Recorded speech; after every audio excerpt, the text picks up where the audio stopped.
University మంచి భవిష్యత్తు కోసం తెలుగు విద్యార్థులు ఇష్టపడే యూనివర్సిటీ. కాల్ 9059052378 9059052379.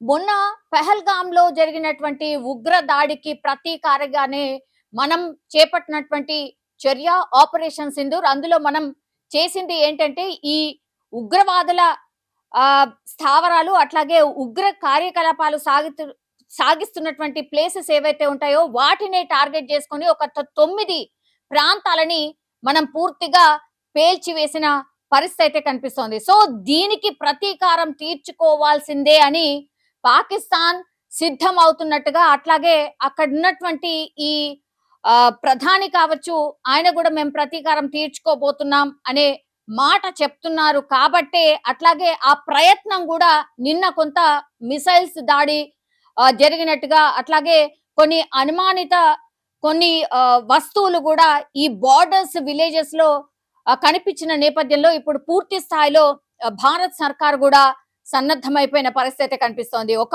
3 రాష్ట్రాల్ని హై అలర్ట్ జోన్లుగా ప్రకటించింది.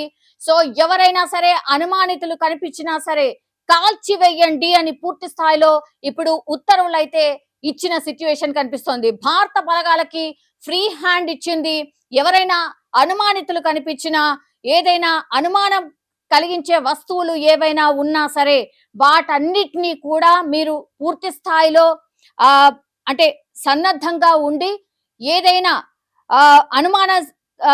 అనుమానం లాగా ఉంటే మాత్రం మీరు మీ చర్య తీసుకోండి అని పూర్తి స్థాయిలో ఇప్పుడు భారత బలగాలకైతే చెప్పినటువంటి సిచ్యువేషన్ అయితే కనిపిస్తోంది. 70 మంది ఉగ్రవాదులు చనిపోయారు అన్నటువంటి ఇన్ఫర్మేషన్ నేపథ్యంలో అది 70 లేకపోతే 100 ఇంకా తెలియదు. కానీ నిన్న మనం ఆపరేషన్ సింధూర్ చేపట్టినప్పుడు మాత్రం ఏదైతే ఉగ్ర స్థావరాల్ని టార్గెట్ చేశారో అక్కడ 70 నుంచి 100 మంది ఈ ఉగ్రవాదులు చనిపోయేటట్టుగా ప్రాథమిక ఇన్ఫర్మేషన్ అయితే అందుతోంది. సో దీనికి ప్రతిదాడిగా పాకిస్తాన్ స్పందించబోతోంది. డెఫినెట్లీ ఏదో ఒకటి చెయ్యబోతోంది అని భారత్ సర్కార్ కూడా భావిస్తోంది. కాబట్టే ఇండియా అప్రమత్తమైంది పూర్తి స్థాయిలో.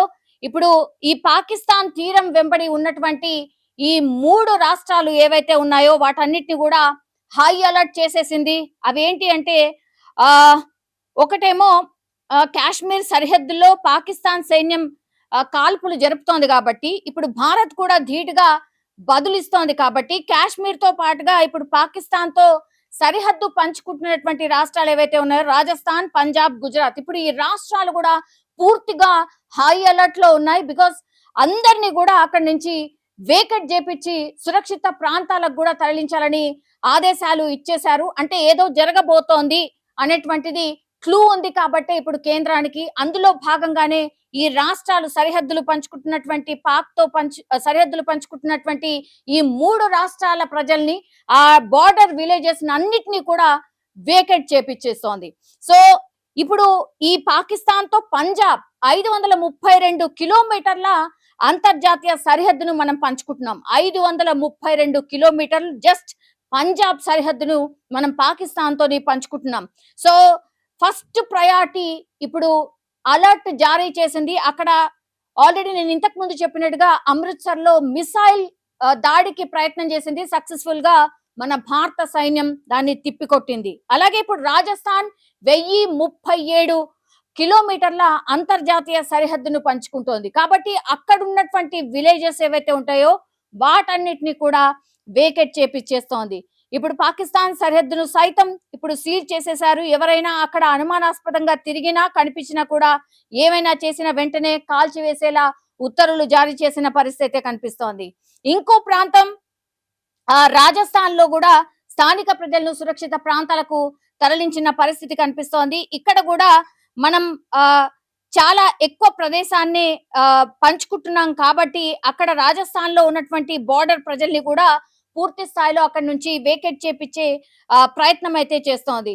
సో మే 9వ తారీఖు అంటే జోధ్పూర్ కావచ్చు, బికనీర్, కిషన్ ఘర్ ప్రస్తుతం ఆ విమానాశ్రయాలన్నింటినీ కూడా మూసివేశారు. గంగానగర్ నుంచి రన్ ఆఫ్ కచ్ వరకు కూడా సుఖాయ్ 30 MKI యుద్ధ విమానాలు కూడా ఎయిర్ పెట్రోలింగ్ నిర్వహిస్తున్నాయి. అట్లాగే మిసైల్ డిఫెన్స్ వ్యవస్థలను కూడా యాక్టివేట్ చేసేసిన పరిస్థితి అయితే కనిపిస్తోంది. సో నేను ఇంతకు ముందు చెప్పినట్టుగా ఈ బార్డర్స్ ఏవైతే విలేజెస్ ఎవరైతే ఉంటారో వాళ్ళందరినీ కూడా ఫస్ట్ వేకేట్ చేపిచ్చేస్తున్నారంటే డెఫినెట్లీ పాకిస్తాన్ ఏదో ప్రయత్నం చేయబోతోంది అని ఇంటెలిజెన్స్ రిపోర్ట్ వచ్చినట్టుగా మనం భావించాల్సిందే.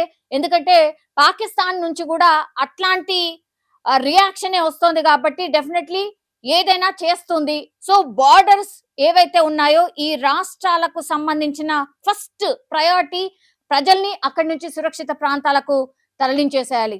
ఆ తర్వాత పూర్తిగా సన్నద్ధమై ఉండాలి. ఎందుకంటే వీళ్ళు డే టైంలో ఎక్కడ కూడా దాడి చేయట్లేదు, రాత్రి వేళల్లో మాత్రం ఈ ప్రయత్నం జరుగుతోంది. కాబట్టి ఈ డే అంతా కూడా పూర్తి స్థాయిలో ఈ విలేజెస్ ఎవరైతే ఉన్నారో ఆ విలేజెస్ నుంచి ప్రజల్ని అందరినీ కూడా సురక్షిత ప్రాంతాలకి చాలా దూరంగా పంపించేసిన తర్వాత ఈ రోజు మేబీ నైట్ ఏదైనా జరగొచ్చేమో అని పూర్తి స్థాయిలో ఇన్ఫర్మేషన్ ఉంది. కాబట్టి ఇప్పుడు ఈ బార్డర్ ప్రజల్ని నేను ఇంతకు ముందు చెప్పినట్టుగా పంజాబ్, రాజస్థాన్ అట్లాగే గుజరాత్ రాష్ట్రాలకు సంబంధించిన ఈ బార్డర్ లో ఉన్నటువంటి ప్రజల్ని కూడా పూర్తి స్థాయిలో వేకెంట్ చేపించారు. అట్లాగే ఇప్పుడు ఈ 3 రాష్ట్రాలను కూడా పూర్తిగా హై అలర్ట్ చేసింది కేంద్ర సర్కార్. అండ్ నేను ఇంతకు ముందు చెప్పినట్టుగా ఎవరైనా అనుమానితుడు కనిపిస్తే మాత్రం క్లియర్ కట్ గా కాల్చి వేయాల్సిందిగా కూడా ఆదేశాలు జారీ చేశారు. నిజంగా ప్రస్తుతం ఉన్నటువంటి సమాజం దేనికి ప్రయారిటీ ఇస్తుంది? ఆర్థిక సంబంధాల చుట్టూ మాత్రమే తిరుగుతోంది. మళ్ళీ ఎన్నికలంగానే చాలా విరక్తి కలుగుతాం. మంచి అనిపిస్తుంది కదా, లేడీస్ కూడా ఛాలెంజింగ్ జాబ్స్ చేసినప్పుడు చాలా బాగుంటది. ట్రాఫిక్ అసిస్టెంట్స్ గా నియమించిన ట్రాన్స్జెండర్స్ అందరితో సాల్యూట్ చేయించుకుంటున్నారు. ఫుడ్ డెలివరీ ఇవ్వటానికి వెళ్ళినటువంటి డెలివరీ బాయ్ అనిల్ పై కళ్ళ ముందు పిల్లని కొట్టి